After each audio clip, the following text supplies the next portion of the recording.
Председателот на Република Доктор Македонија Христијан Ѓорески е најдобриот млад научник за 2016 година. Ѓорески, кој работи на полето на вештачката интелигенција, е седмиот добитник на оваа престижно признание, кое секоја година го доделува председателот на државата. Високите достигнувања на нашите млади научници и нивната креативност сведочат за големиот потенцијал на младите македонци.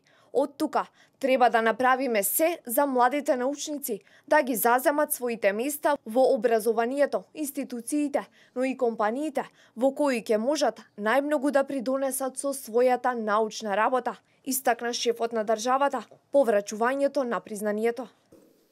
Денес, кога по седми пат ја доделуваме наградата најдобар млад научник, имаме добитник чиј главен интерес е вештачката интелигенција.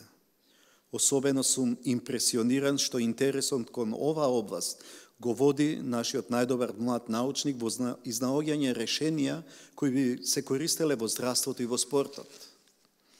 Токму оваа хумана димензија во научната работа на доктор Христијан Ѓорески треба да ни биде и потсетник дека се што правиме треба да биде и во полза за човекот.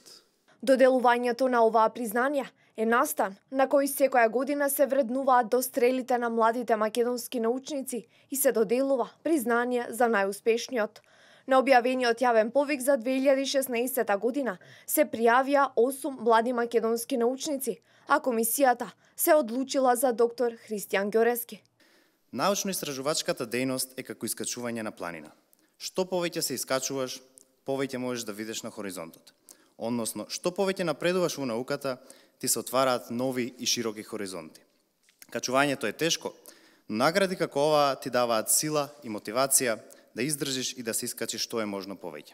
Најдобриот млад научник за 2016 година е роден во 1987 година во Прилеп. Дипломирал на факултетот за електротехника и информацијски технологии на Универзитетот Свети Кирил и Методи во Скопје, а потоа магистрирал и докторирал во Словенија.